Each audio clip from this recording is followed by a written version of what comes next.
Vice President of Indian American Friendship Council, IAFC. I welcome His Excellency, Indian Ambassador to the United States, Honorable Taranjit Singh Sandhuji, the Consul General of India, Houston, Honorable Asim Mahajan, today's keynote speaker, Ms.Gitanjali Rao, all the participants and the viewers. Today's science workshop is very exciting and ready to learn many more new things. Enjoy it. Without further delay, let me invite my good friend of 25 years, a renowned community leader and our IAFC Executive President, Dr. Prasad Satapura, to kick off this virtual interaction. Prasad Garu. Thank you, Mr. Kundawala. I'm really delighted. Ladies and gentlemen, just me give you a brief introduction of our Indian American Friendship Council. Indian American Friendship Council, termed as IAFC, is a 501c3 non-political, non-religious, non-profit organization that was founded in 1990 by Dr. Krishna Reddy of California. Our mission is to strengthen bonds and improve the relations between the USA and India, support developing countries, educate the US policymakers, promote global democracy, preserve and promote NRI interests in the areas of arts, culture, heritage, and education. For the last 3 decades, IAFC as an organization, we have accomplished many things, including the Mahatma Gandhi Memorial Plaza building in Dallas Metroplex, which stands as the largest Gandhi memorial in the USA today. This was only possible by our partner organizations, India Association of North Texas, and many more community organizations, volunteers, and donors. I am proud to serve as president of this national organization, the Indian American Friendship Council, along with my committed board of directors. Some of them are present today. Mr. Taib Kundawala, Mr. Rao Kalwala, Mr. John Hammond, Mr. Murali Venam, Mrs. Rana Jani, and Ms. Vanita Parikh. We thank our partnering organizations of this event like ATA, American Telugu Association, coordinated by Dr. Sanjay Reddy Gava, the former president, and also the current board of trustee, Mrs. Sarada Singh Reddy. North-South Foundation, aided by Mrs. Savita Raju and Dr. Balu Natarajan. Thana President Jaysekhar Talluri and Women's Coordinator Sirisha Tunuguntla. Sri Satyasai Baba Vikas of North Dallas, coordinated by Mrs. Uma Rao. US India Chamber of Commerce by the President Neil Gunuguntla. BAPS by Mr. Paresh Patel and Mr. Hemal Patel. Tantex by the President, Ms. Lakshmi Paleti. India Association of North Texas by President Mr. Shailesh Shah and President-elect Gurmeet. Last but not least, Sri Prakash Vidyaniketan from Visakhapatnam by Mr. Vasu Prakash, the director of the school. We are very, very delighted to invite and thank all our partners for this very brilliant science workshop. Now it is time to listen to His Excellency Ambassador Sandhuji's message on this occasion.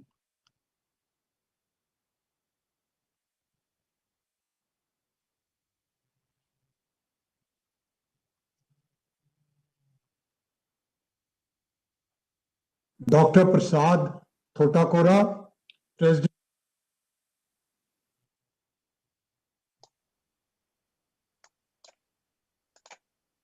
Dr. Prasad Thotakora, President, Indian American Friendship Council, the star of the day, Gitanjali Rao, my young friends. I'm delighted to speak to you today at this innovation workshop. I compliment the Indian American Friendship Council on their efforts. When I was Gitanjali's age, I played a lot, studied a bit, and look forward to more play. What amazes me is not just Gitanjali's talent, but her approach to life, even at this young age. I saw her in one of her shows where she was asked whether she felt pressured to do more because she was a high achiever. And she said, what struck me the most, no, I don't because I love what I'm doing. So it's all fun and game for me. If you like what you are doing, then your whole life is a vacation, as someone said. You need to follow your passion.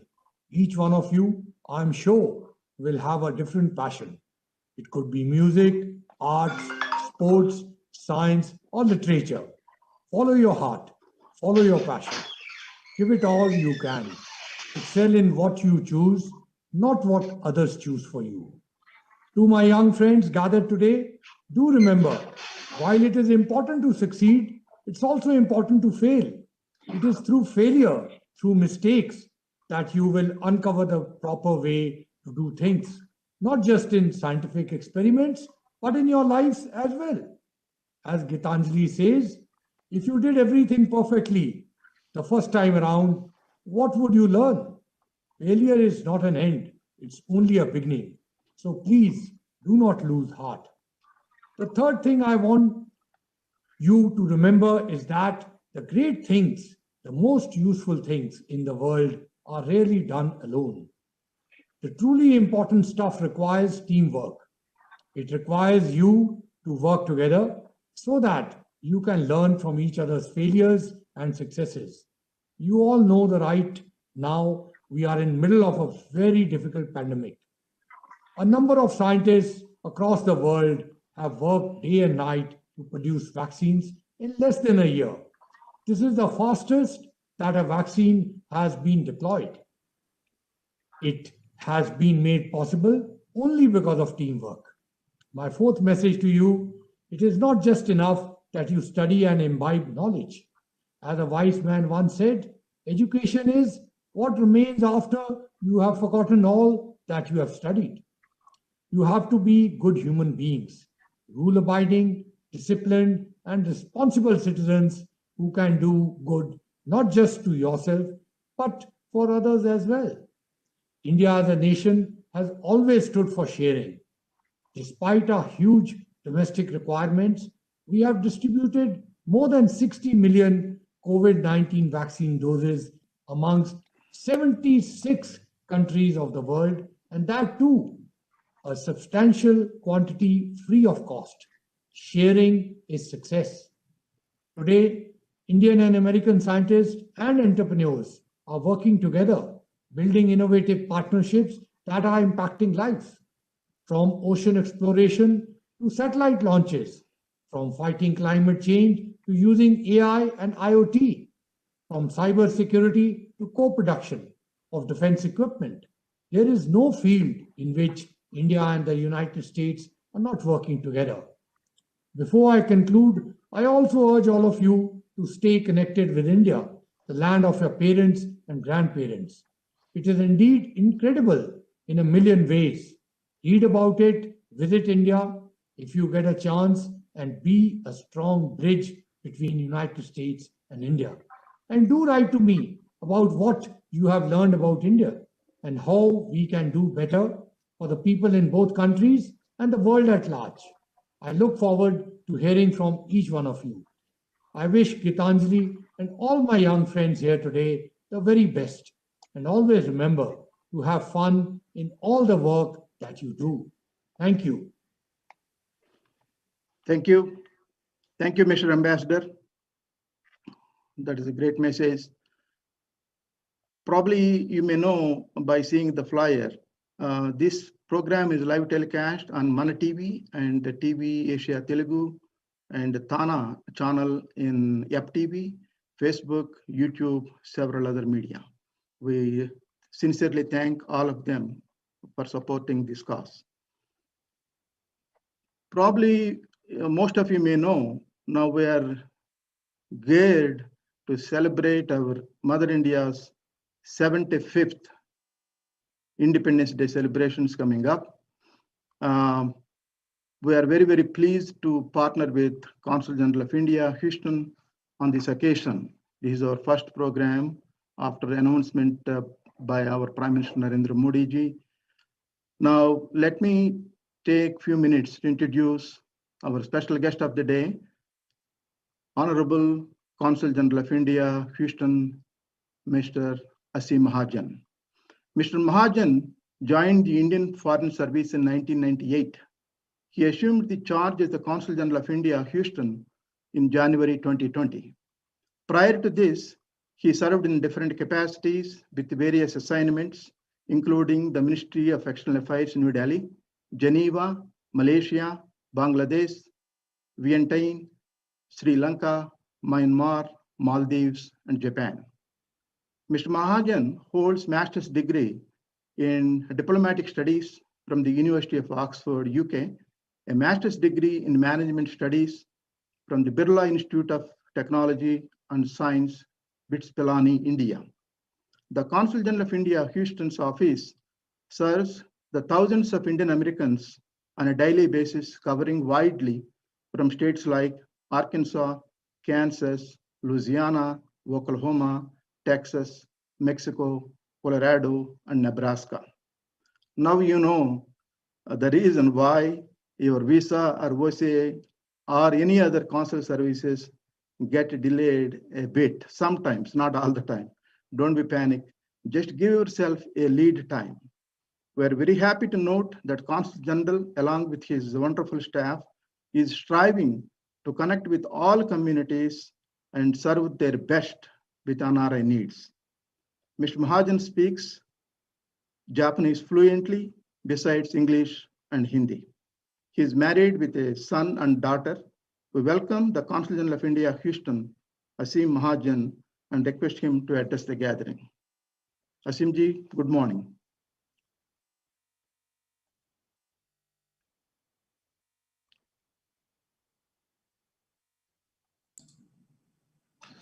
Good morning to all of you. I hope I'm audible, Dr.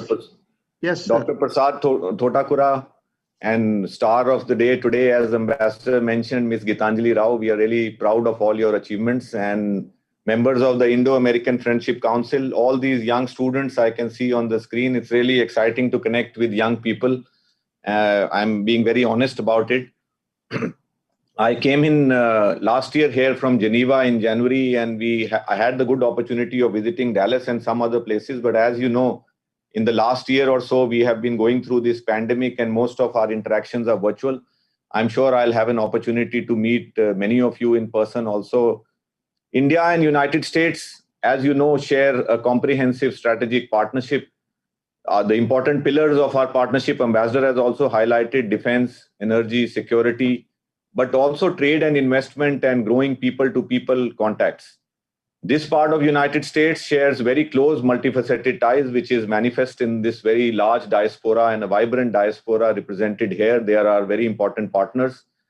In the consulate, we have been going through a challenging time over the last 1 year, but we are really proud of the Indo-American community based here. They have reached out to us. And I think what everyone has done, and this I really mention everywhere, is that whatever people could do, they have reached out and helped each other. And that, I think, in communities is very important.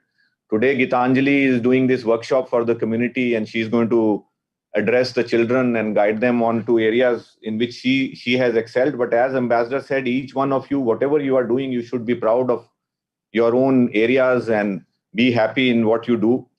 I will take this time to share with you a little bit about India as well, because India is a country of 1.3 billion people and even more. It is one of the youngest countries in the world. All of you are young people, but you should know that India has a very large demographic population below the age of 15 years.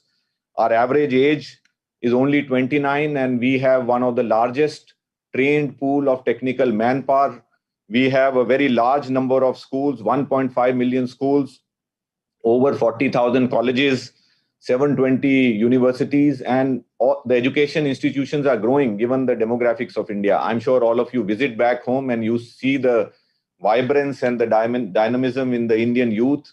Like all of you, they are also striving to achieve excellence, and India is proud of its tradition in science and technology. I passed out from an engineering college many years. I can see some of the other people who are here as well, but I think we have a very strong tradition in science, technology, engineering, and those kind of areas. We are one of the most attractive destinations for investment in this area. We are amongst the topmost countries in the world in the area of scientific research, and also amongst the top nations in the world in areas like space, innovation, and new technologies. There are a large number of Indian students who come here to study every year. Dr. Prasad came here many years back, and so have many others who are on this call. And I think what they bring to this country is also the excellence in education. They are all studying in areas which are specialized. And this year, again, the new statistics show that Indian students are the second largest in United States. We have a very large number of students studying, including in the state of Colorado, from where I think Gitanjali is connecting, and in Dallas and Austin and Houston and all these places. And these students also act as bridges between India and United States, like all of you. We have the new education policy, and I also wanted to mention about that briefly. After 34 years, India has come out with a new education policy. It is a giant leap, as I say. You know, it will change the education system in India. We will have multi-clusters, multidisciplinary courses, which will even further integrate our educational institutions. We are promoting innovation in science, technology, and other areas. And this also provides a huge opportunity for institutions in United States to build institutional linkages for joint research, for exchange programs. Students can study here one semester, go to India in one semester, and even foreign universities which can open campuses in India. So this education policy offers a great opportunity. It will be an opportunity for youth like you to connect with youth in India. And I think it is an area which we are really excited about. We are doing many calls with various universities across this part of United States. We have done earlier, and they are also excited about it. We already have many institutional linkages and exchange programs, but I think this will really scale it up. Another area which Ambassador has also highlighted is, and I mentioned earlier, is cooperation in the area of science and innovation between India and United States. Even during this pandemic, areas like healthcare and medical research, we have many ongoing collaborations. The Indian Council for Medical Research is collaborating with the National Institute of Health and CDC. Many private companies are partnering for production of vaccines.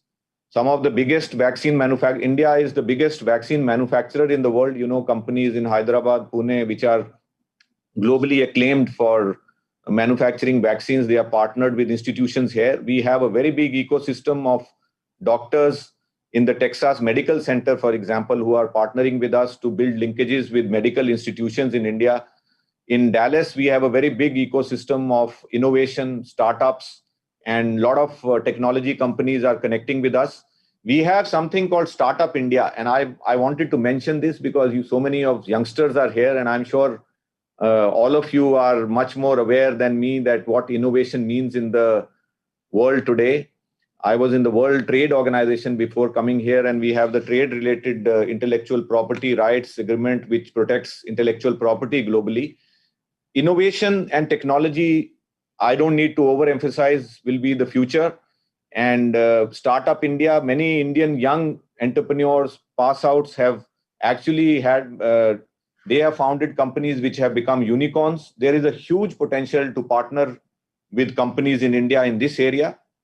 We are going to connect the award-winning startups of India with the chambers here and with the local startups. And I'm sure students like you will be happy to learn more about these opportunities as you progress.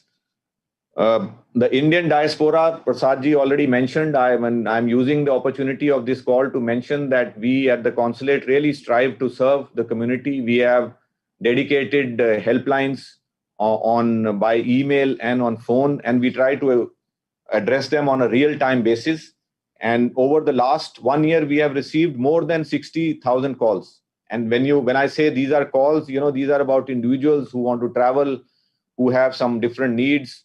The Indo-American doctors during this situation have also helped us tremendously to help people in emergencies to refill prescriptions. And similarly, I think we have done a lot of other activities, including food distribution drives, supporting your own local communities in the towns, cities, or whichever part of United States you live in.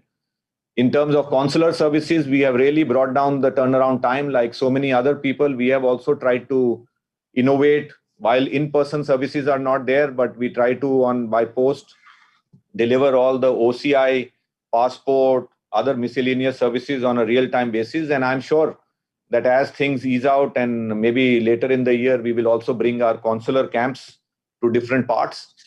And finally, about the Amrit Mahotsav, which Dr. Prasad mentioned, we have just launched Azadika Amrit Mahotsav, which is the celebration of India's 75 years of independence, which will continue for the next 2 years. This happens to be one of the events which the Indo-American Friendship Council has organized just to mark these celebrations, and they will continue for the next 2 years. So thank you again for giving me this opportunity, and I leave you with 2-3 thoughts. One, of course, is that service to humanity is service to God, which I strongly believe in. Whatever you give back to your community, to your own people, it comes back to you. The recognition you get, the satisfaction you get there, I think once you understand the joy of this as youngsters, you will learn to appreciate it. We are going to put together a No Indian India program, which I have been discussing with many organizations across southern United States, where we will take youth from here, show you the educational institutions in India, the research institutions in India, the science centers in India, the big IT companies, information communication technology, which is associated with India. And, all of you see around you how world over we are acclaimed for our excellence in those areas. So we are putting together that program. Promoting exchanges between youth in America and India is a very important pillar of our partnership. As two open democracies, shared values, the India-United States relationship is really one of the defining relationships of the 21st century. And I'm sure we will count upon people like you, the youngsters like you, to act as strong bridges for us. And I look forward to connecting with all of you in whatever way or opportunity I may have. And over to you, Prasadji. And we look forward to hearing to Gitanjali. And we are really proud of her achievements. And I'm sure so are all the students, exciting to listen to her of what she has achieved. And congratulations again, Gitanjali, on all your achievements. Thank you.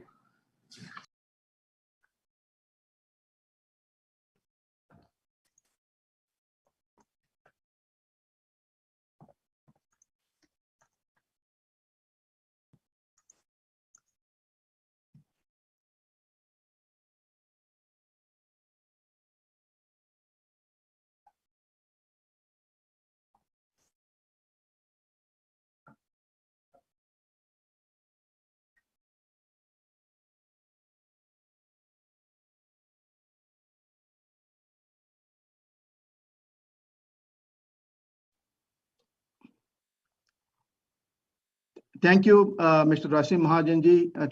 Thank you for taking time to address the gathering. I know today is Sunday morning.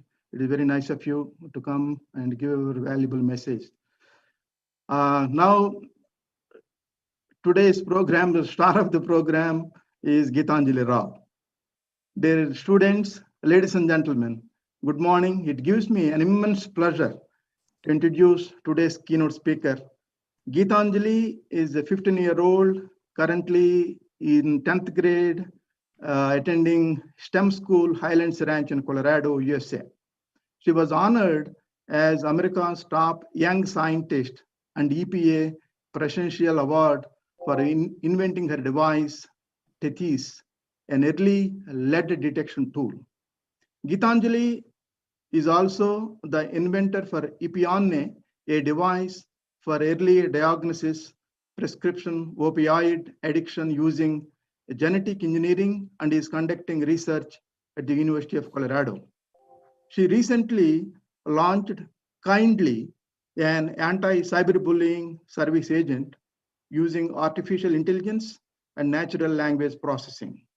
She was honored as Forbes 30 under 30 in science in 2019, Time Top Young Innovator and Time Kid of the Year 2020 for her innovation sessions she conducts globally, which has inspired over 30,000 students in the last 2 years in 3 continents. In her sessions, she shares her own process of innovation that can be used by students all over the world. She is a 4-time TED speaker, that is technology, entertainment, and design, and speaks often in global and corporate forums on innovation and the importance of STEM, that is science, technology, engineering, and mathematics. Recently, Gitanjali was selected as a partner for Forbes Ignite Network, where she is piloting a concept called Empathy Shark Tank that helps in employee-employer engagement and staff development for startups and schools.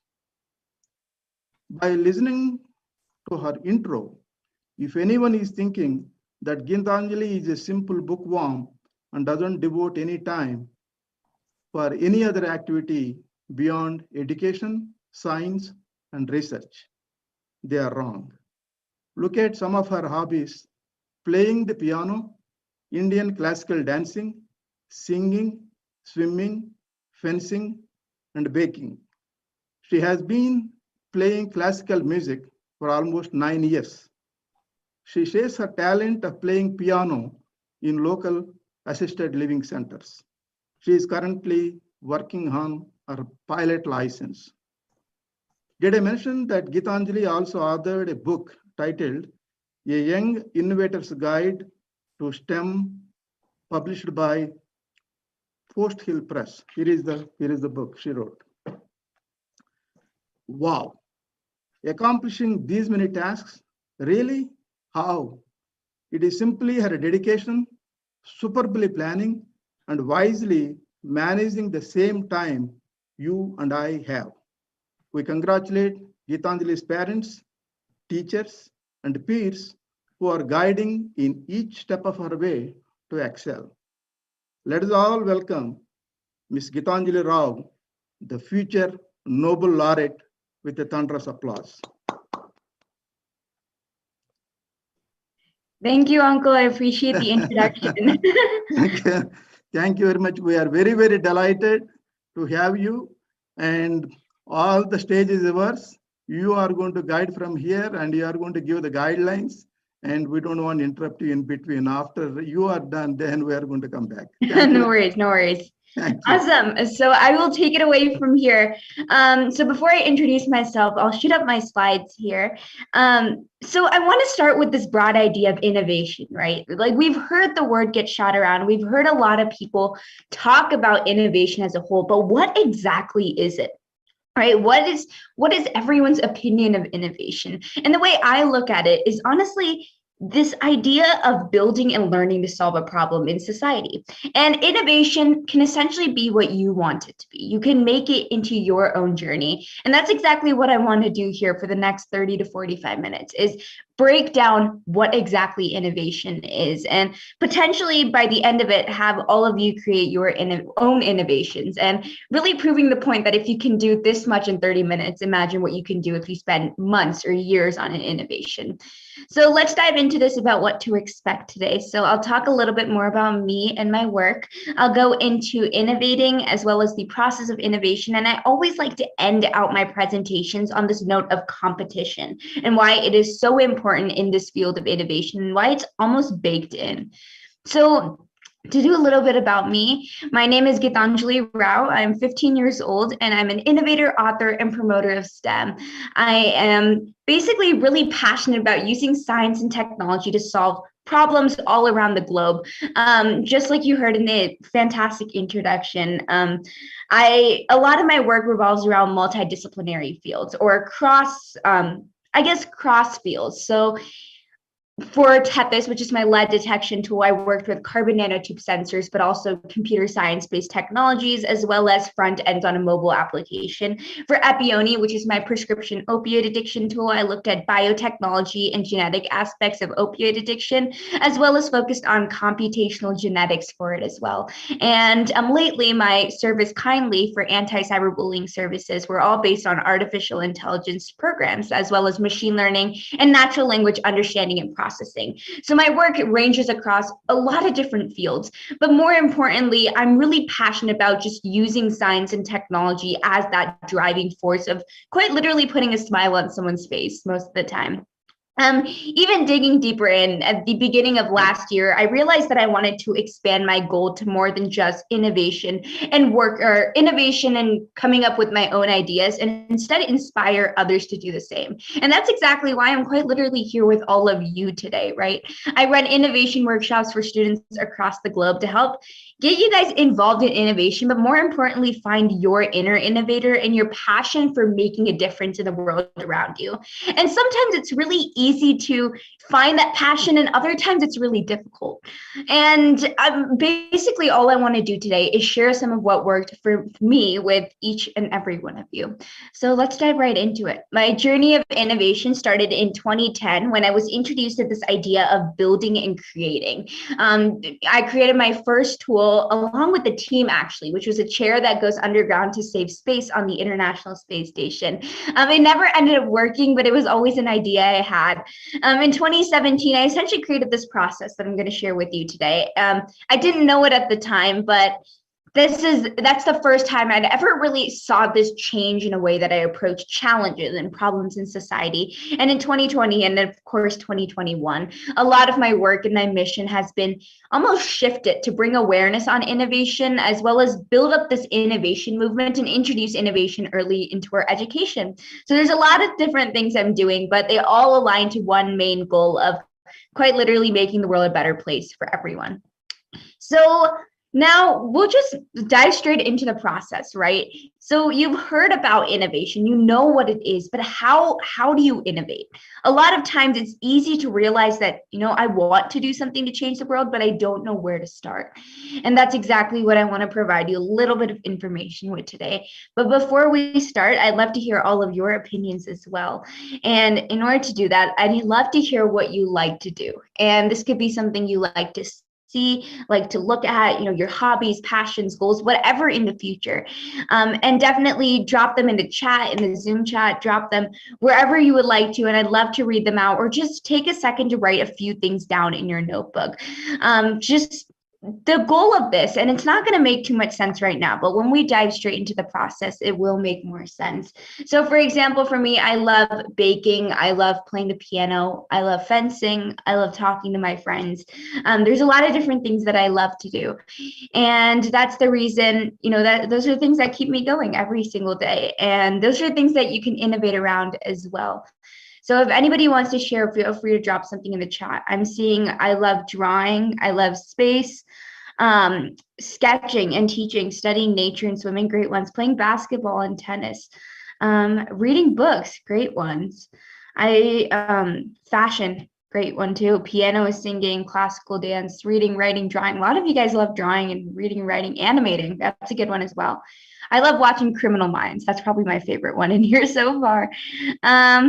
Band and physics, good ones. Piano, guitar, soccer, tennis. This is going really fast. Singing, songwriting, music, volleyball, reading books, basketball, singing, theater, dancing. I'm seeing a lot of repeats here. Playing piano, bike riding, Netflix, map reading. That's interesting. I've never gotten that one. Crocheting, writing, movies.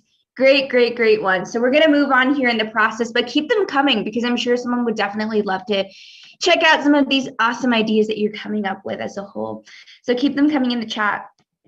So beyond this idea of what do you like, the reason I had you do this is to really look at this process of innovation, right? And here's basically a bird's eye view at it. And it is observe, brainstorm, research, build, and communicate. This is where the foundation of my work is built on 5 different steps. It's really basic, and I'll give you guys a second to write it down or to look at it or to really, absorb it. But this is how you innovate. And I'm sure that you guys have heard of the scientific process, which is essentially make a prediction, do an experiment, analyze the data, and come up with a conclusion. And while it isn't exactly that, you're not essentially going to have a test on the process of innovation anywhere, or even the engineering design process. It's so straightforward. And I can tell you multiple times, I've almost been forced to memorize it for school tests and assignments. And beyond that, it's really important to understand that the innovation process isn't like that. The innovation process, just like what I said in the beginning, is what you want to make out of it. And so this is exactly what I made out of my innovation process. And I'm giving you this foundation, and hopefully after today's workshop, you'll be able to grow it upwards from there. So remember those things that you dropped in the chat that you told me about. We will, really go through that first step, which is observing, right? And the really exciting thing about observing is when you're observing a topic at mind, or when you're observing something at mind, there's all sorts of things that you can do with it. But the first important thing is time. It takes time to observe a concept. And so what I like to do is create these sentences, which helps me really get into the perspective of an innovator, right? What will make me love these things that I do even more? So let's kick off with the first one. I love dance, but it hurts to do ballet in point shoes all day. I danced ballet for a while. I like cheese, which we'll get to in a second, but it spoils fast and a lot of people are allergic to it. And I love soccer, but I tend to get hurt pretty often. So these are things that you might want to, take down for yourself or write down is, out of those things that you liked, what are things that, you might want to change or you think is a problem in the area? And obviously we only have about 30 to 45 minutes today, so we won't be able to spend as much time on it, but it's always good to draw from background knowledge as well. Let me go back into the chat and look at what the common themes were. And I saw a lot of drawing in here. So maybe let's come up with an example for that. I love drawing, but I never have the supplies I need when I need them. And that's something that I might want to change going forward. So I'd love to see a couple of your sentences in the chat. What are things that you believe you can change in some of the things that you love to do? And it doesn't have to, be even on that list. It could be something in general. So I'll keep an eye out for those. I'll come up with another one in the meanwhile. I love baking, but sometimes because of the altitude where I live in Colorado, it makes it really difficult to make things that I want to make. So yeah, keep them coming in the chat and I'll take a look at them. I'll give you guys about 30 seconds to a minute here to come up with these ideas. And I'll read a couple afterwards.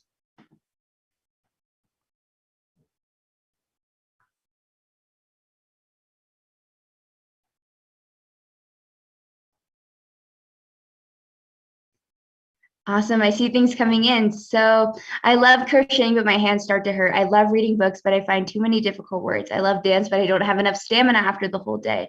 I love to draw, but sometimes it doesn't reach my expectations. Great ones. I like to do physics, but it's time consuming. I like reading, but I have to go to the library to get more books. I love writing, but not everyone has a platform to publish their works. Great, great, great one.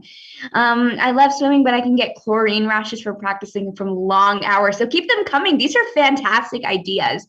And it honestly proves that, if you can identify problems in a short amount of time, imagine where you can go with it. The first step to innovation is always finding something you're passionate about before you do anything. So I'll give you guys a couple seconds here to wrap up your ideas and thoughts.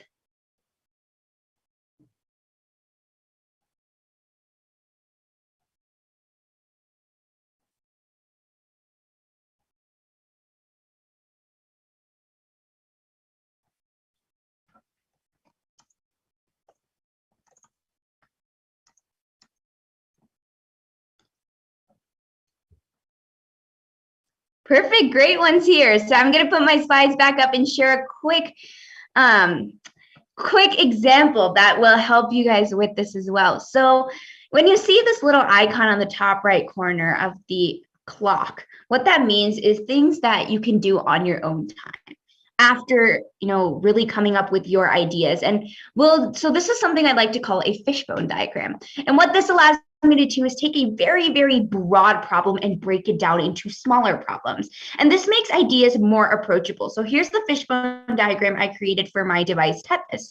So I realized that there's critical amounts of lead in drinking water. And, to break that down, I put it into 4 different subsegments. And this is the one I ended up going with, which is lack of knowledge and awareness of lead in drinking water. So sometimes it's important to understand that you don't need big problems to solve the world's problems. A lot of times you just need to find a smaller subset and work your way up. So yeah, this is this I like to call an on your own time section here. So the next step here is brainstorming. And I know you were probably confused about the cheese example I gave earlier. And the reason I gave that example is today I'm going to do a whole presentation about cheese. I'm going to innovate based off of cheese, which is the dumbest thing you can find out there, to prove that if I can do this with cheese, you can do this with anything. So here are some ideas about how to solve problems regarding cheese. And there's a lot that you can do with it. And I had a lot of fun coming up with the names and with these ideas as a whole. But it really proves that there's a lot of ideas you can come up with. And the goal of brainstorming is to focus on quantity versus quality. So come up with as many ideas as you can to solve this one problem, but don't worry about them being good or bad. So I'm going to give you guys about 2 to 3 minutes here. I'll set a timer to allow you to brainstorm as many ideas as you can for one main problem that you decided. One main problem that you decided to put in the chat. And you can be anything. It can be solutions that already exist today, solutions that you're dreaming of doing. But at the end of the day, remember that quantity over quality is more important. So write down more ideas and don't worry about, combining them or making it a smaller list right now. We'll do that in the next step. So I'll give you guys about 2 to 3 minutes here to do that. Have fun.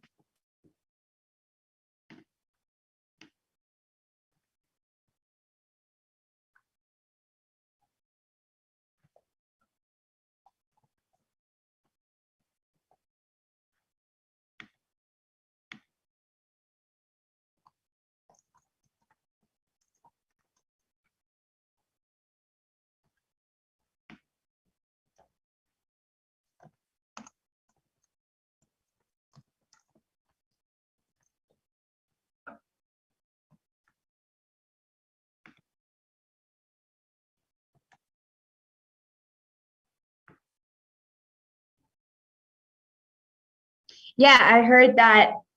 Just a request to repeat what I said. And basically, you can type this out or you can do this in your own notebooks on the side, but I'd love for you guys to create a list of solutions that you think could solve that problem that you said earlier.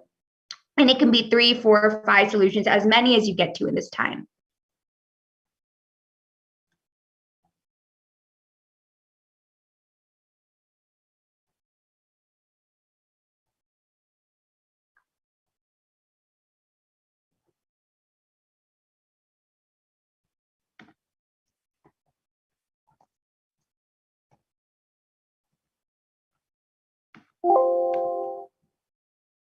Awesome. I'm seeing all sorts of cool ideas come in.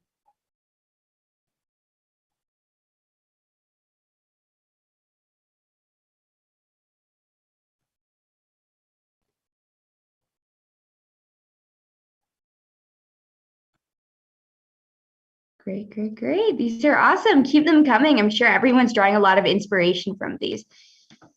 So some of my favorites here that I'm seeing are self-crocheting machine. That's a great idea. Ooh, create a bug that takes in one material and grows another material on its shell. So almost a biological based solution. That's awesome. Develop a bot with perfect commands and controls on the game. Stamina booster for my dance. Great, great, great ones.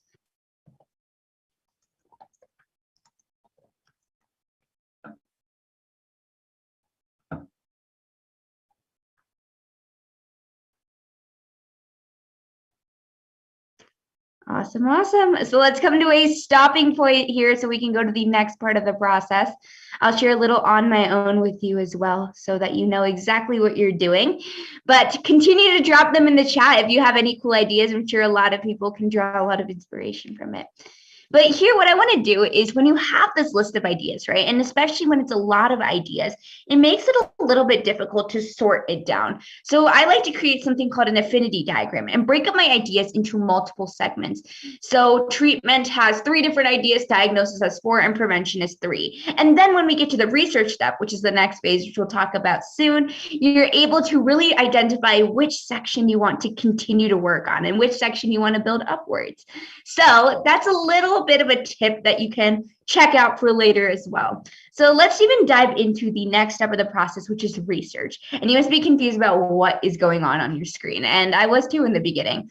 But the thing about research is it's a scary term. And to love research, you have to make it what you want. And that's exactly what I'm going to aim to do today, is make research exactly what you would like for it to be. So I love learning about places around the world. So what I'm able to do is pick out locations around the world that I find the most excitement from, right? Learning about cheese. So I know that Brazil is a huge cheese hotspot, which might be good for research.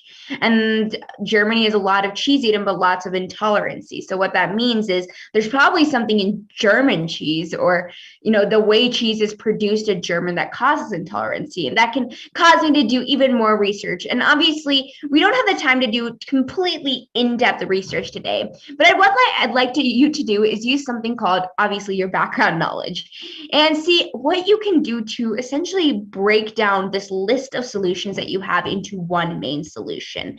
And you can obviously drop that one main solution in the chat or write it down in your notebook. But the goal is, by the end of the stage, you should know what that one solution is going to be, so that it allows you to do that. So while you are writing down that solution, I'll also share the on your own section. So this looks a little bit intimidating, but what this means is it's able to basically take an idea and weight your idea. So on the left side, this is called a matrix. Basically, on the left side, I've created 5 different areas of design criteria. One is impact, feasibility, cost, portability, and ease of use. Impact rated at the highest because I feel like that's most important when it comes to innovation, and ease of use rated at the lowest at 1. And basically, I'm able to rank all of these ideas on a scale of 1 through 5. So in idea 1, I'm sure the impact was very high. The feasibility was fairly low. The cost was not good at all, which meant it was probably super expensive. The portability was awesome, but the ease of use was also pretty good. And so then I multiply these numbers with each other. I'm able to come up with a total and add it up. I know this looks a little bit intimidating right now, but all this is more of this mathematical formula to determine which one of your ideas from your list is best. But I'd love for you guys to select one main idea out of your list of solutions, one solution that you want to go with, one solution that you want to commit to, at least for this workshop. So I'll give you guys 30 seconds to write that down or drop that in the chat. I'll be keeping an eye out for it.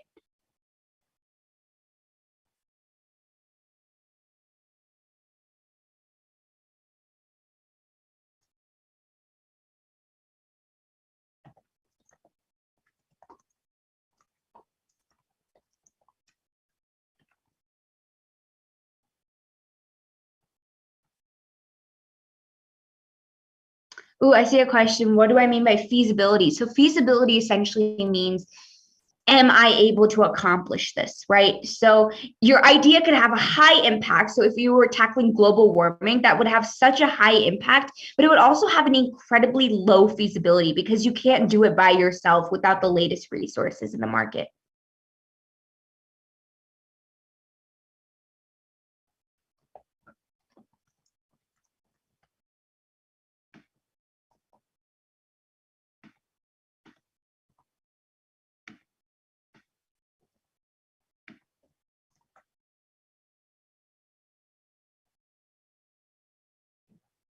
Great, one's coming in.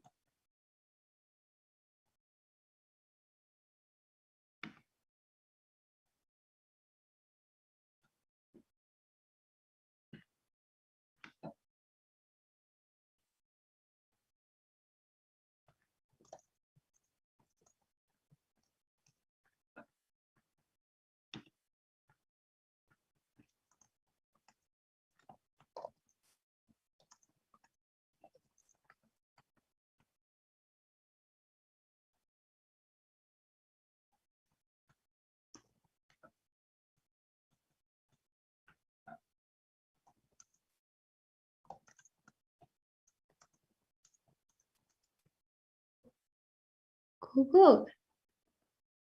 Awesome getting DM answers here too. These are awesome ideas, you guys. Yeah, take a second to write them down here and come to a wrapping point here. We'll go to the second to last stage in the process.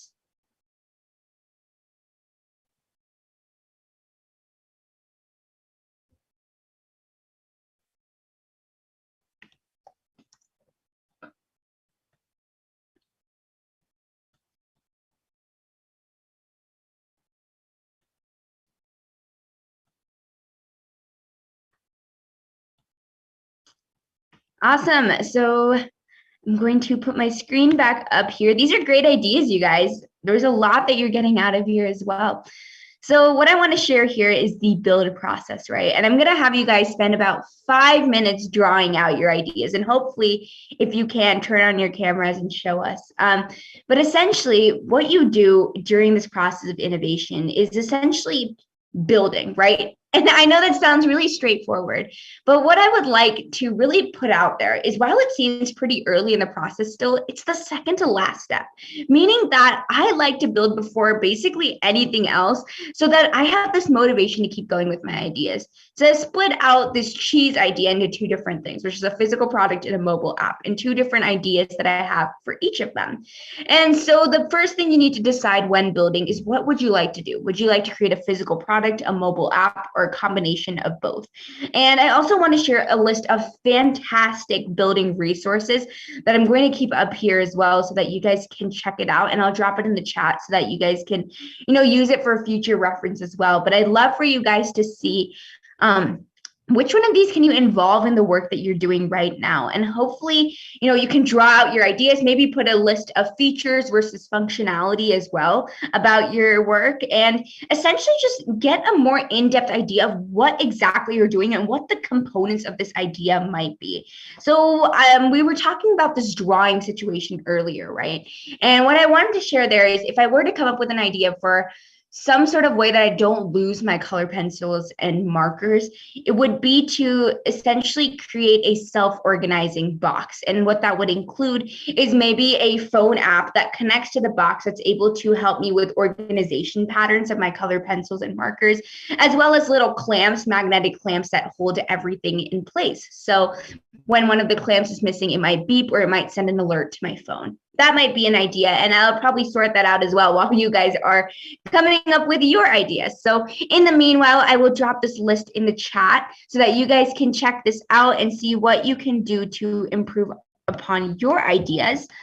And yeah, have fun with this. Have a blast. Come up with a cool idea that you think you can share.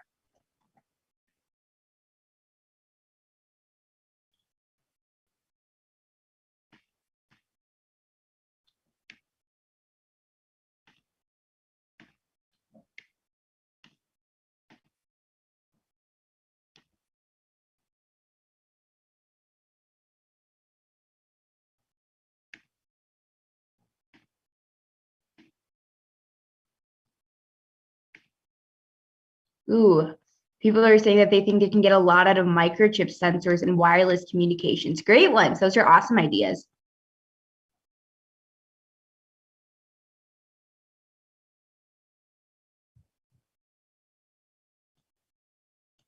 Perfect.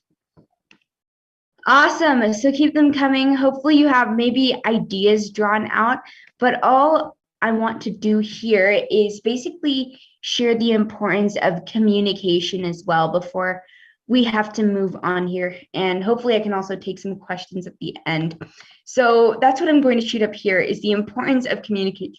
And I see this genetic engineering and bacterial duplication for cures, which are awesome ideas. And that's actually one that I hopefully want to look at in the future as well. So that's why it caught my eye. But keep them coming. These are awesome ideas and awesome technologies that you can start to use. But the last step of the process is communicate. And this one doesn't have too much to it, but I wanted to share why it's important. One, receiving feedback from others as well as experts, and then seeking the opinion of mentors and experts is important, as well as spreading awareness on the problem you're trying to solve, as well as competing, which I kind of want to get to right after this. But here are great ways to communicate your ideas. ideas through videos, research papers, emails to mentors and experts. And the biggest tip I have is know your audience. Know the person you're talking to and why you're talking to them. And that allows you to really put your message out there. So that's a dive into the innovation process. And what exactly you guys did was create a full-fledged solution, even if it's not built in real life, in 30 minutes, which proves that if you can do that in 30 minutes, imagine if you spend a while doing something like that. So the last part that I want to kind of zoom through is competition. So now you can innovate, but how do you implement it in the real world? So I want to share this little graphic of why I compete. Most of it is to receive feedback on the work that I'm doing. Second is for motivation and deadlines. And third, which is the smallest section, is for recognition. Obviously, it's really great to have that recognition, but I'm a strong believer if you do good work, it will be recognized, even if it's not now, because you all see the pretty, quite literally magazine cover, but behind that, there's a lot of work and heart and soul and blood and sweat and tears that get put into the work that I do. So in the beginning of every school year, I basically make a graph like this, and it's able to break down, my ideas, when I have challenges due, what I need to be sent by mail, what need to be videos, what need to be written, and what need to be interviews.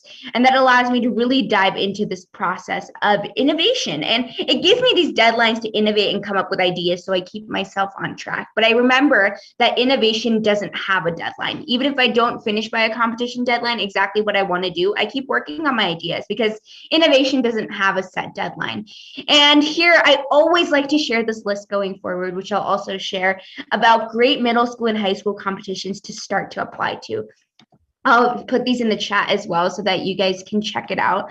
But I think it's a great opportunity to start to look at how you can implement some of these ideas that you came up with in the future. So that's a great list of competitions, and I definitely suggest you check it out, because there's a lot that you can do with it. So on that note, I always like to end it off there, but I wanted to put out a quick pitch for my book as well, that Uncle was showing in the beginning, but it is called A Young Innovator's Guide to STEM, and it's able to really give you real world tips and tricks, and really expands on this workshop that I gave you today, and allows for workspaces and lesson plans, and lets you basically fill out the book itself. It's your journey and your guide to innovation, and allows you to make innovation what you want it to be. So remember those little on your own things that you saw in the top right corner. Those are all explained in this book even further and given in full depth, so that you guys can check that out and start your innovation journey. So along with this, check out gitanjalirao.net/book, and it'll give you all the latest information you want to know about it as a whole. So yeah, on that note, I want to thank all of you for your time here today. I will hand it back over to maybe potentially answer a couple questions if we have the time to do so. But I want to thank you all. Hopefully you learned a little something and you were able to get into the innovation process. Your ideas are fantastic, and I can't wait to see what you do with them. Thank you. Thank you, Gitanjali. And sure, we have definitely have time to take some questions from the young scientists. Whoever is interested, then they can chat with you with their questions. You can pick up some questions and answer them. Great. Yeah, I'll look for the chats as well, or if anyone wants to private message me on Zoom as well, I can pick up from there as well. Yes, yes. Ooh, this is a good question. Oh, there's a lot. Okay, so I'll answer one at a time. So the first question is what made me start my process of innovation, right? And I know that's a pretty complicated question, because it's not one that I have an easy answer to, because I don't know the answer. It's always been this intuitive idea for me to innovate and start with my gut and go from my gut with innovation and change as a whole. And second question is, how do you balance your school life with your research work and sleep? And it's a good question. But I like to say, and I constantly say that the work that I'm doing is fueled by my passion. Even in academics, even in the extracurriculars, even in the activities I do, they're all fueled by my passion for innovation. And I'm a strong believer of doing what you want to do, not what you need to do. So at times, if I'm not interested in what I'm doing, I'll stop it there and then. But I love, doing these workshops just because I get to meet so many incredible people, but also make hopefully a difference in someone's life somewhere out there. What has inspired you the most? Great question. And it's literally watching the news. I always have three main problems that I'm looking at solving. And right now, what it is contamination of our natural resources, which leads to things like climate change and global warming. Second is inequality and distribution in education. And third is spread of diseases and pandemics, since we're all sitting inside of one. And I see this question is, how do you do something that you don't have the experience or knowledge for? And this is that thirst for curiosity that you should look for, right? It's always been there for me. It's almost, if I come home from school and find something I'm passionate about, I'll continue to stick with it and learn about it even further. And that's the reason it allows me to know more. But I think it's also important to state that in order to innovate, you don't need a PhD, and you also don't need to solve the world's problems, but you also can't know the bare minimum. I can tell you that I can probably tell you anything you need to know about genetic engineering, but probably couldn't tell you the periodic table memorized. And that's okay, because it's important to specialize in the things that you specialize in. And in order to do that, reading articles, watching the news, just keeping up with science magazines, and quite literally just almost being able to break down thoughts and components and taking online courses is the best way to do that. Next question, how do you get the resources to implement your ideas? Great question. And there's a lot to it. There's a lot of different resources that I use, but most of the time it's a Google search. And I know that's an awful answer, but that's how I started. And I know that that's how you guys can start as well, is quite literally searching on Google. And in order to do that, I think the first important thing is to find the resources and websites that you need to start your research. But secondly, and more importantly, actually, is finding a mentor to guide you through that process. And in order to find that mentor, another Google search. It's not that difficult to basically go onto Google and search, genetic engineering biologist, and find the couple contacts in your area and reach out to them over email, because the worst answer you're going to get is no. And that's the best way that you learn to implement your ideas. Awesome. Let me look here. There's so many questions. I'm looking at like the common ones right now. Ooh, what is the most difficult project I've worked on? It's actually the one I'm working on right now. I'm looking at a way to detect cryptosporidium or C. parvum in drinking water using genetically engineered biosensors, which is a very, very difficult concept, and one that I never thought I would be doing at the age of 15, but here I am, and hopefully I'm learning a little bit of something out of it every day. So yeah, thank you for that question. Oh, I like this question. What do you think is a possible solution to close the gender gap? The gender wage gap is something I've spoken about multiple times, and I've written countless bills on it and talked to multiple people in the government about it as well. And basically what I've learned about this is there's a couple aspects to it, but the most important thing is transparency regarding wages and employer salaries. And secondly is not questioning about the employee's past. And those are some of the two things that I've stuck with and I've continued to speak out about. So hopefully you can really implement those ideas into the real world, because honestly, that needs all of us in order to do something regarding that. Ooh, next one. There are 25 new notifications. Give me 1 second here. Okay, cool. You guys are really interested in this. Awesome. When you put your plan into action, do you get disappointed if in case you fail at some part of the process? Absolutely. And I think any sane person would get disappointed. But the most important thing is you can't change the process, but you can change how you react to it. And that's exactly what I've been doing, is changing how I react to that part of the process. It's honestly allowed me to understand that, one, innovation doesn't have a deadline, so it's okay to take a break. And secondly, it's able to understand that when I need a break, I can take that break. And that's honestly how I've messed up. And this also answers the next question here. Have you messed up big time even after big planning? If so, how do you fix it? Absolutely. For all of these, I have messed up countless times. And the important thing is to understand that you can go backwards. You can go backwards and start again, because there's no one stopping you but yourself. You just need to find that drive within you to keep innovating and solving problems. Let's see. Have you learned any life lessons through innovation? Great question. And I absolutely have. And the biggest one is discipline and commitment. And that's my principle that I live off of. If I commit to something, I will accomplish it.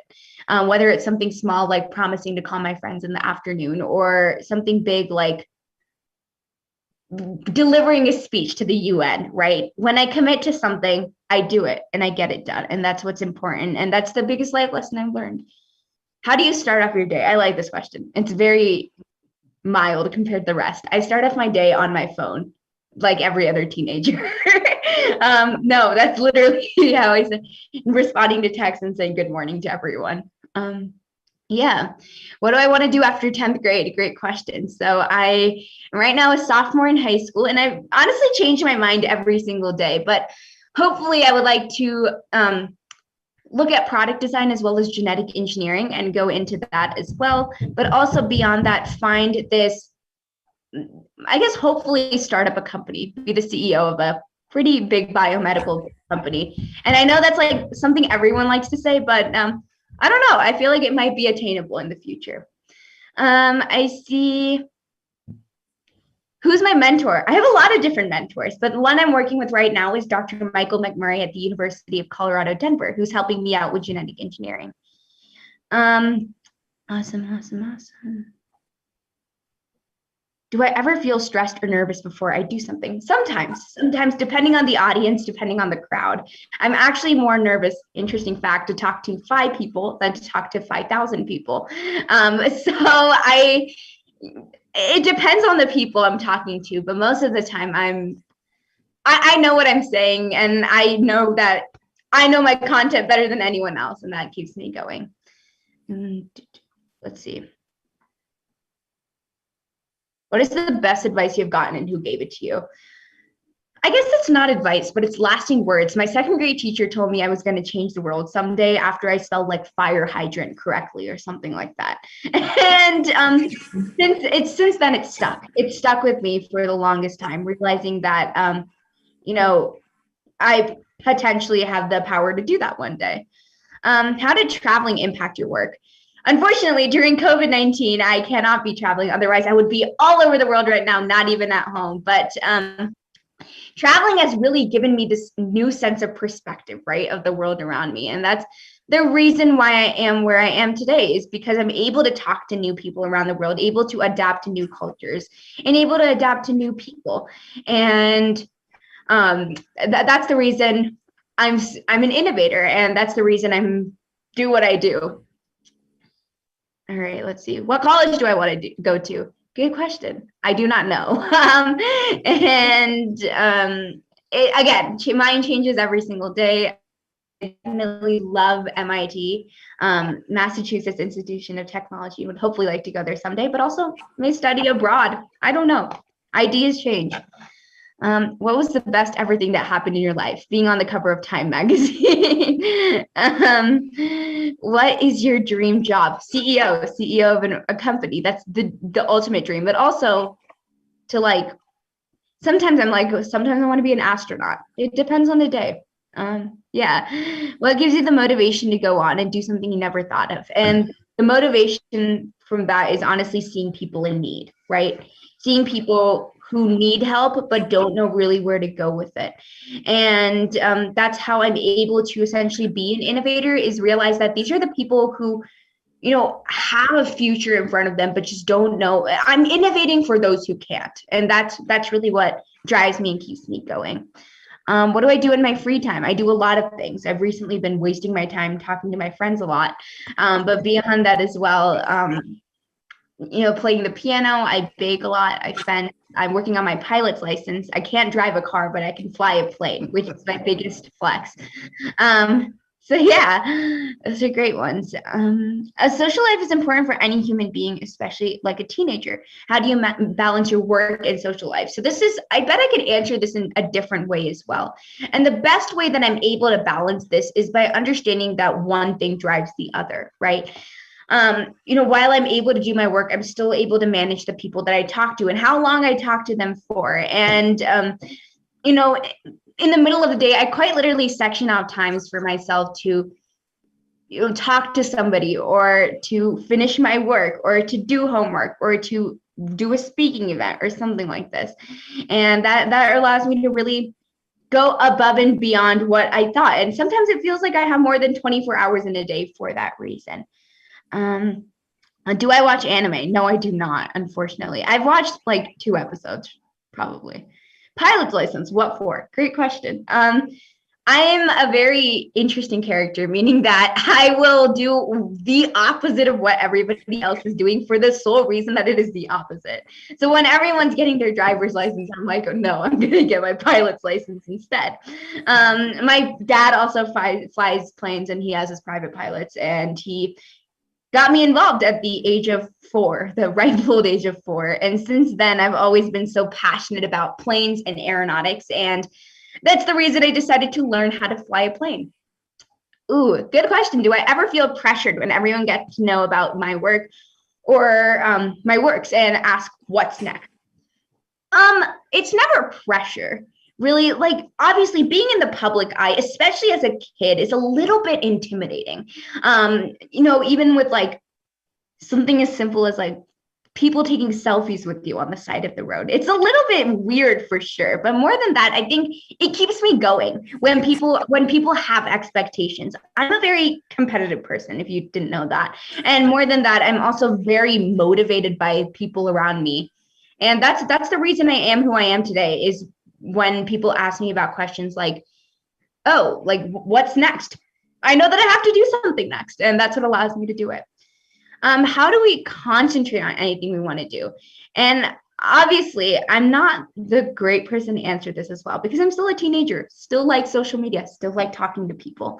But I think more than that, the biggest concentrating factor here is understanding that if you feel like you have to concentrate on it, that might not be the thing for you. If you feel like you have to, I guess, to bring it upon yourself to be like, I'm forcing myself to do it, that might not be the thing for you. And it might need to change the way you approach it or the way you look at it. So that's my biggest piece of advice in that field. Let's see. What inspired me to work on my app, Kindly? Great question. I heard about, well, I guess it's huge on the news, right? Cyberbullying is an issue that shouldn't even exist. And I've moved to 7 different schools in the 10 years of my schooling life. And it's allowed me to really understand what it feels like to be isolated. And I realized that this can't happen at a bigger scale. That'll cause a lot of different issues going forward. And that's exactly why, that's exactly what inspired me to work on Kindly, and why I realized that it's a problem in the first place. Let's see. Random, but what's your taste in music? Favorite artist? My taste in music is anything pop, really. And there's a lot of artists that I like a lot. I think, okay, if we're looking at Indian music, Lata Mangeshkar is always up there. I will listen to her any day. If we're looking at like Western music, just any Taylor Swift song. That's my taste. Do I like Harry Potter? Unfortunately, please don't come for me. I do not. I never got into it. I'm a very much of a Percy Jackson and the Lightning Thief type of person. Since you already want to fly a plane, have you ever wanted to fly a rocket? Absolutely. I don't think anybody has said they never wanted to. The reality of that is very, very different. Cool. What surprised you most in your work is the recognition that comes with it. If you're doing good work, recognition will follow. And that's why it's so important. I like these questions. What was the key element for your success? Good question. And it was a lot of different things. It was, I guess, success is really subjective, right? And I still feel like I haven't hit peak yet, and that's how I will continue my journey. But who I will credit most of my success to is definitely my parents and my mentors in my journey. Without them, I wouldn't be where I am today. Thoughts about COVID-19. It's real, it's a problem, and people are facing it all over the world. But more importantly, we're all making an effort to come together for a solution like never seen before, with our vaccine that got produced in 9 months and people already being vaccinated, most people being vaccinated. And that's exactly the type of world I want to live in going forward. It's also helped us make strides in technology. I'm scrolling through here. Okay. What kind of art do you like? Modern, mandala, any? Good question. I have a lot of my art revolves around just pencil sketches, a lot of black and white pencil sketches, and that's what I do. Did you ever think I would be on Times and Forbes 30 Under 30? And what was your reaction when you went for this course of work? So the goal was actually to not do any of this. I did not apply for these at all. I've just continuously focused on my work, and it's a great side effect for sure. But I think more than anything, my reaction is I'm honored and humbled to have received this.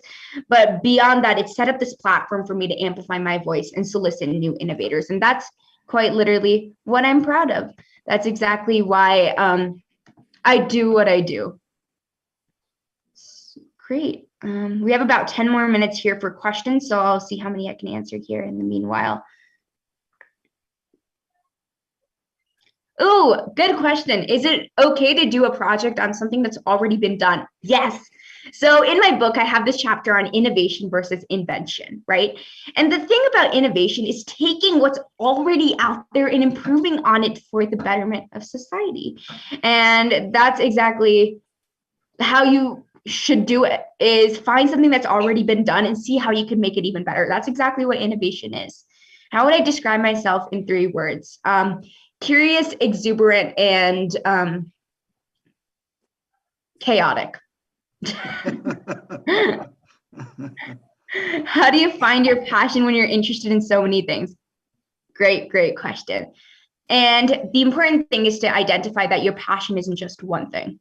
My passion was a combination of a few things. My passion was using science and technology to solve global problems while also teaching others to do the same. That's my passion. It can be a lot of different aspects, and that's what you need to find. I have another chapter in my book about ikigai, right? And what that means is taking your ideas and breaking it down into essentially segments, finding your reason for being. So, something that combines your work, your interests, your hobbies, and that's your passion. That's exactly what you love to do. Who is my inspiration? I have a lot. One of my biggest inspirations since day one has obviously been Marie Curie. I'm also really inspired by Malala, of course. I've never met her in person, but have connected with her on social media, and she's absolutely incredible. I have talked to all sorts of fantastic people across the world, but another person who inspires me every single day, of course, are my parents. Both of them have been #1 supporters of my journey. I've talked about them like 6 times during this, but they've allowed me to be the person who I am today. What is my favorite food? Ice cream and cake. I don't think that counts as food. Although your nationality is American, can you speak Hindi fluently? That's a good question. I cannot speak Hindi fluently, but I can speak Telugu and Tamil fluently. I can understand Hindi pretty well, though. My Hindi is a little bit whack, so I won't try today. What is here? Do I need an assistant on my projects? I do not. I actually do all my ideas from beginning to end all by myself, but I have a team behind me of mentors, my parents, as well as mass manufacturers, taking my ideas from ideas to reality. And that's exactly who helps me out, but the whole thing is my own drive and motivation.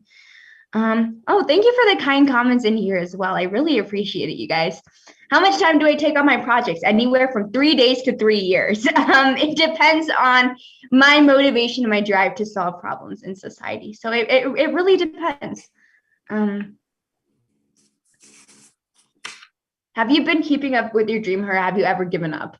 I've given up for maybe a day and decided to go back to it. I think that it's important to state that when it's your passion, you feel like, you love doing it. I love learning about technology. I love learning about what's out there, and I love teaching other people about it. And so I multiple times have, been shot down, but I've never fully given up because I realized that there's no point in it. Cool. Okay. What is your biggest and greatest invention? It's definitely Tepid. It's gotten the farthest and has helped a lot of people already, and I hope to continue on that path. I can't. Oh, here. What do you think about? There's so many notifications here. Give me 1 second. I keep losing my spot. Oh, there we go. What do you think about combining music and science? Great question. And I think it is totally feasible. I'm really putting out this idea of, we've heard of STEM, but there's also STREAM, right? Science, technology, reading, engineering, art, and math. And the importance of this is the idea that, people say, oh, you have a left brain and a right brain. But it's important to understand that there can be a median. Both are needed to innovate and make a difference. So yeah. Did you know from day one that you will be where you are right now? Absolutely not. I didn't know I would be doing any of this. I just decided to do what I love. I like to say I'm a kid doing what she loves, and that's the reason I am who I am today. Here, have I ever procrastinated? Every single day. I'm still a high school student, so I still do procrastinate once in a while. But yeah, it essentially allows me to be able to look at the world around me and see, I procrastinate work with other work. It's very interesting. I procrastinate work with other work and try to keep moving forward, but I also really procrastinate in general, and that's okay because everyone has their flaws. Which part of India are you from? So my mom is from Tamil Nadu and my dad is from Andhra Pradesh. So two different sides. So my dad's whole side is completely Telugu and my mom's whole side is completely Tamil, and our like lingua franca between everybody is Hindi. So I had to learn both languages, but yeah, great questions. Okay, awesome. I'm not seeing any pop up right. Oh, I see more things. What is the hardest class you are currently taking in high school? My hardest class right now is AP chemistry. It's college chemistry, and it's very, very difficult, but it's fun nonetheless. Okay, more questions. Whoa. All right. So I'm going to do these three last ones, and then I'll hand it back over. If you could say one piece of advice to your past self, what would I say? It would be to not be afraid to dream big, and then think back to reality. I think that's the one thing I did right, was dream big and come up with really crazy ideas, but worked my way up to making it reality. Awesome. How was I able to first dive into this process and find connections to, make your ideas into reality? Great question. And that biggest thing is finding those mentors, finding those people to reach out to, but at the same time, finding my own motivation within myself to quite literally come up with an idea and just build it out of a cardboard box and see where it goes from there. And, I took that upon myself, and that's the reason I am where I am today. That's the reason I'm able to innovate, is just because of a cardboard box or a milk carton, really defining my future. And to end this off on the most lighthearted question, will I come back to India? Absolutely. I'm always there. Only during COVID is the only time I haven't gone this year. Then the only reason I didn't go in 2020, but hopefully I'll be back by the end of the year. But I appreciate all the questions, and I'll hand it back over so that we can do a quick wrap up here. Thank you, everyone. Gitanjali, that was wonderful. That was wonderful. You did a fantastic job. By the way, you are ahead of the game. There is no need for you to learn driving, how to drive. Tesla will drive you. There is no need. Your generation, there is no need for driving. You are ahead of the game. And also, there are a lot of uncles and aunts also here, the community leaders. They may ask a few questions. My question to you is, how long did it take for you to invent that lead detection tool, TETHIS? And are they using it in Flint, Michigan and other areas?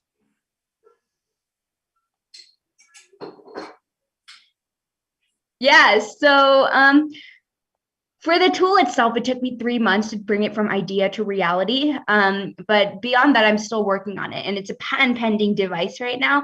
And right now, my next immediate step is field testing. So people can start using it in places like Flint, Michigan. The only places that it's been tested and were used so far is actually just in our local lakes and field testing in Colorado. So hopefully it can be used somewhere that needs it soon enough. Very good, very good. Mr. Sailesh Shah is the president of India Association, and also he's part of our Mahatma Gandhi Memorial. Sailesh, do you have any question to Gitanjali? I'd like to say a couple of words for Gitanjali. Gitanjali, thank you so much for motivating it. I was keeping all my notes. Can you believe that? I learned. Yes. And I think, 1.5 hours, it's a great time, Gitanjali, but once the COVID is over, we'd like to invite you into Dallas.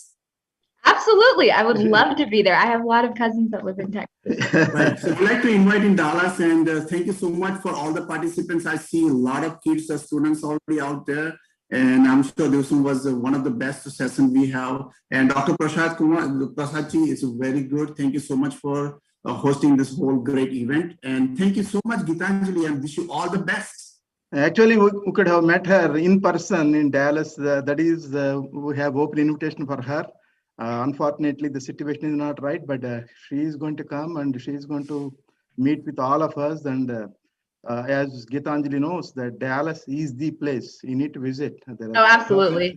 I know way too many people there to not come, so I will be there. And we have so many airports here, you can fly out here too.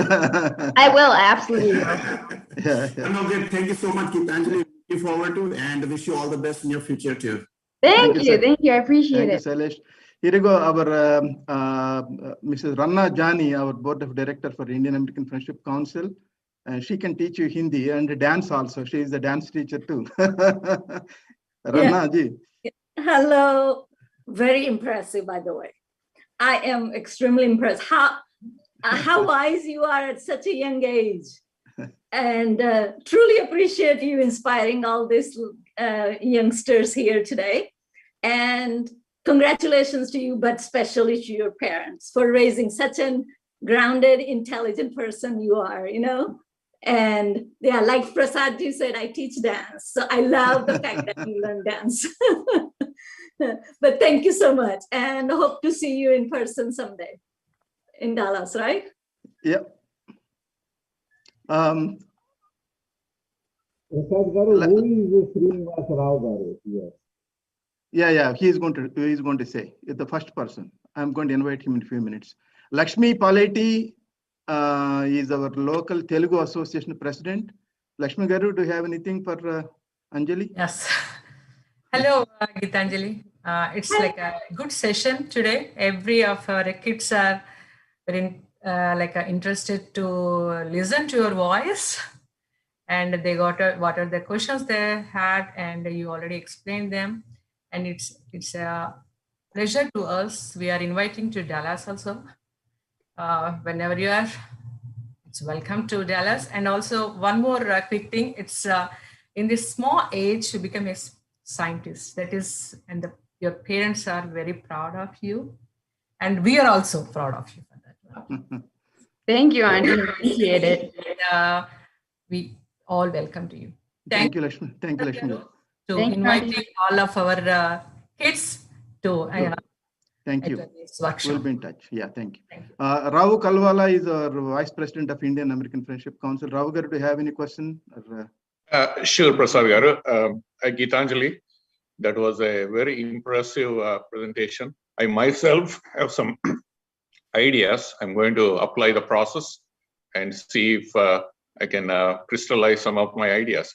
My question is, at what age did you realize that you have a research-oriented scientific thinking and the interest kindled you to move forward?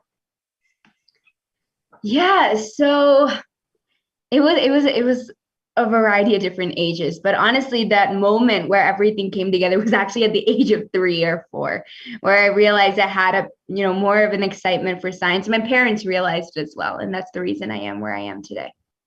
Very good. Thank you. Great. Thank you. Absolutely. Thank you, Uncle. Taib Garu, do you have anything for Gitanjali? Taib is our Executive Vice President for India Association, our Indian American Friendship Council. Taib Garu, we can't hear you. You need to unmute. Yes. Thank you, Gitanjali. It was a very nice and informative session.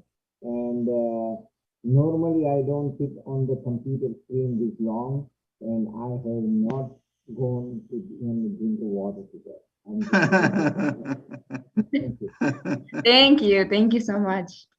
Mr. Hemal Kumar Patel from BAPS.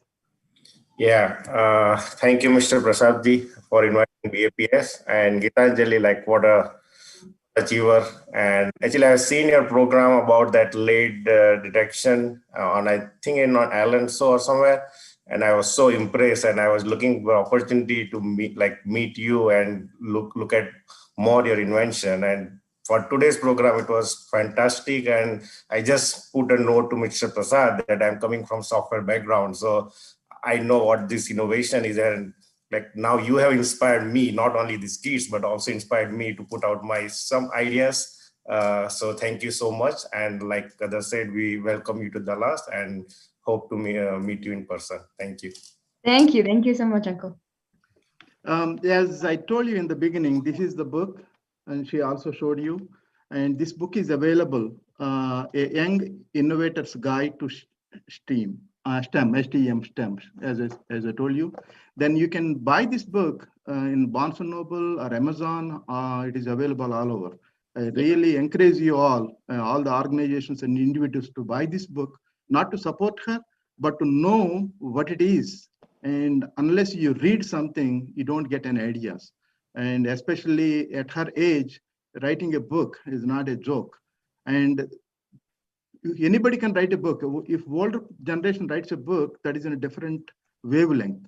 But when people like Gitanjali, girls like Gitanjali write a book that connects with the younger generation.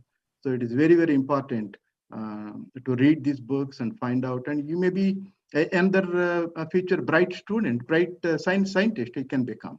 So getting inspiration from her. And really thank you for a few more minutes, Gitanjali, if you can stay there. And now we are going to invite my good friend, Dr. Kalsapudi Srinivas Rao Garu, who helped me in designing this program, actually. He's a good friend of mine. And let me introduce Dr. Srinivas Rao Garu is a scientist with experience in academic and industrial domain of healthcare. He lives in New York, by the way. He got his PhD from the University of Paris, France in 1988. After an active academic career in New York, he added vaccines to a biotech company's portfolio using his scientific and networking skills. He's an entrepreneur. His nutrition knowledge base led him to introduce, grow, and sell quinoa under Dr. Quinoa's brand name in India. Besides several scientific publications, he published newspaper articles related to food and nutrition, etc. He published a book on the nutrition and the health benefits of quinoa. At present, he is actively involved in food as medicine, as a movement that he initiated. We welcome Dr. K. Srinivas Rao to address the gathering.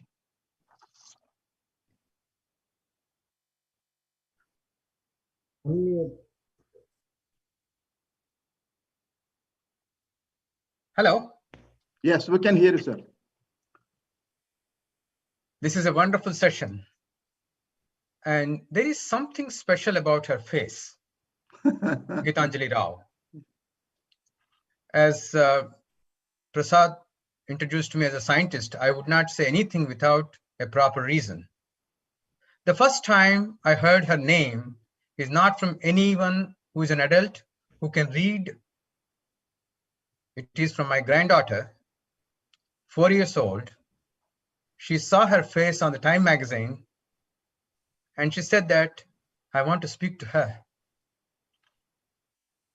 Then I opened the book and read about it, contacted her, and that is the power. A girl, 4 years old, can't even read, wants to meet her. So what to talk about the billions of people around the world? Very impressive. And today I'm supposed to just give very nice words, but something happened in the entire session. As Taibji said, I also did not move. Not only I did not move, I became one of the students who joined. And I have taken her class or workshop literally and started with an idea and did the score, and I'll submit now to all of you. The idea that I have is let all of us live 100 years.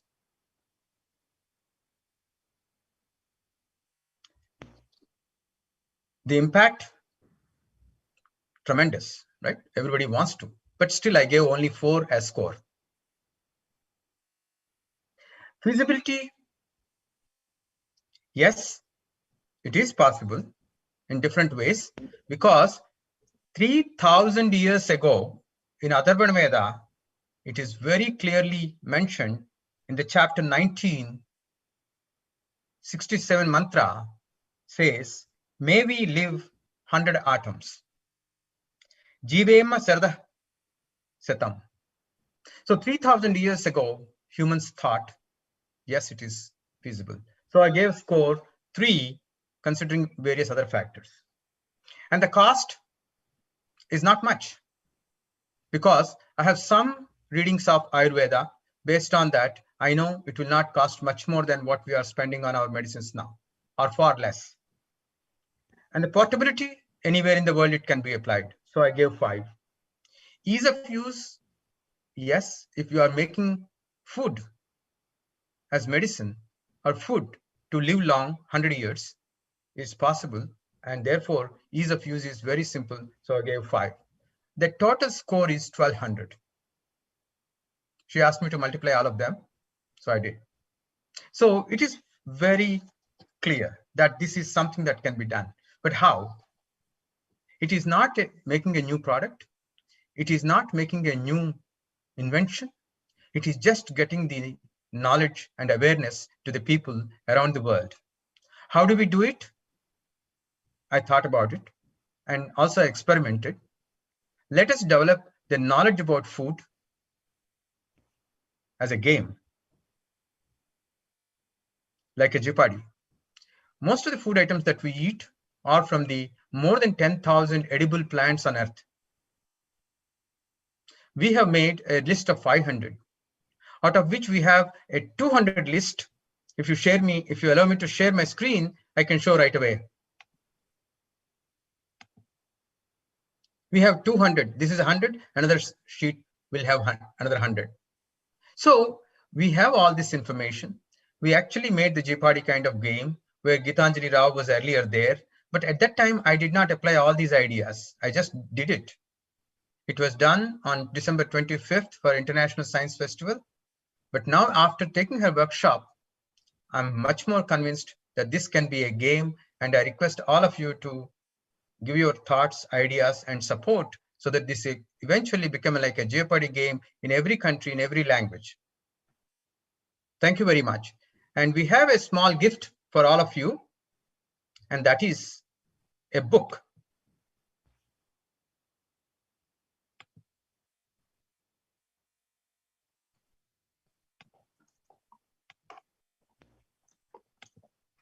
This is the book, Scientists Greater Than Einstein.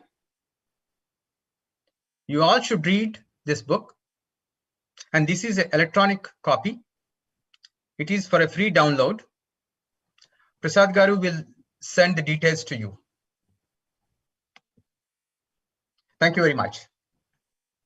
Thank you, sir. Srinivas Rao, it was nice of you to share the electronic version that free of cost. We are going to share the link with all the organizations, and we encourage them to spread it across the communities. By that, they can learn a lot of things and they can get inspiration from it.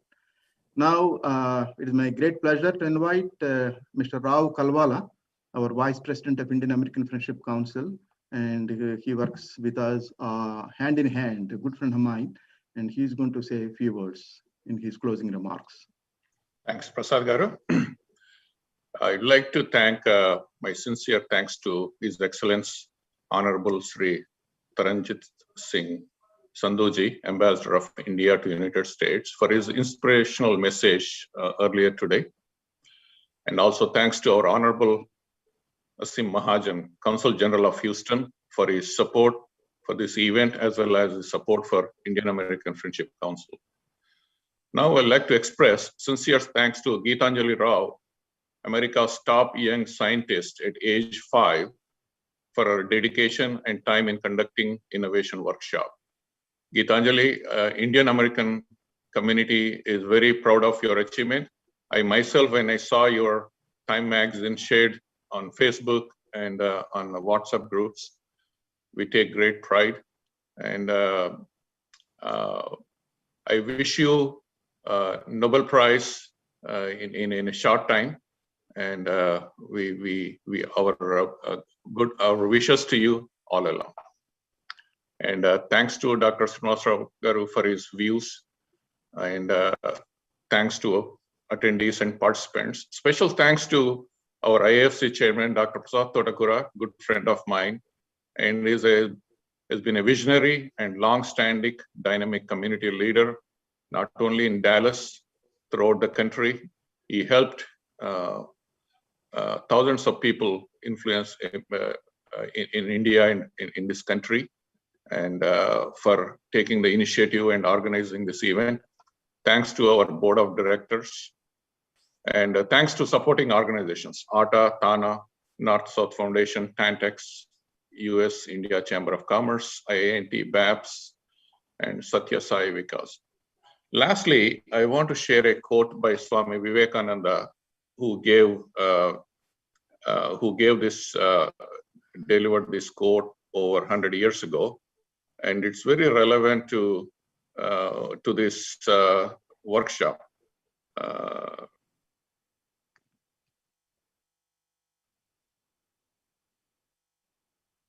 Sorry, if you just give me a few seconds.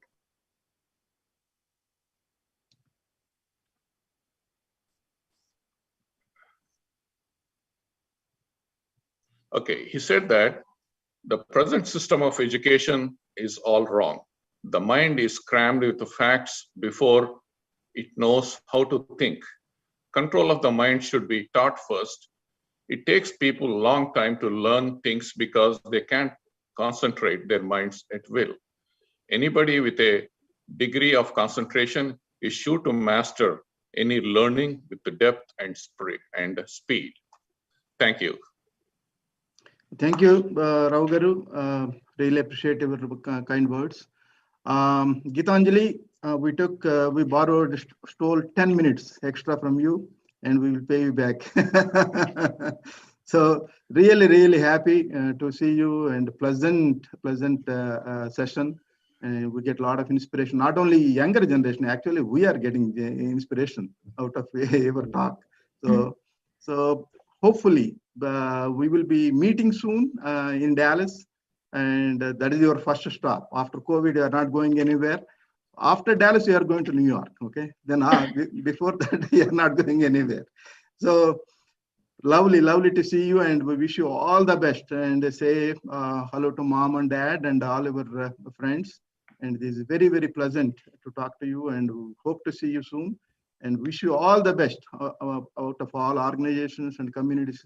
They are all watching you. They are all watching you to grow, and we want to see you one of these days, a proud Indian American who is going to get a Nobel Peace Prize or anything. Not only either Peace Prize or science, whatever it is. Whatever deeds, definitely you are there. Okay. Keep it up, and wish you all the best. Thank you. I appreciate it. Thank you so much. Thank you. We will end the session. Jai Hind. Sarve Jana Sukhino Bhavantu. Long live USA, long live America. Long live USA, long live America. Thank you. Bye-bye.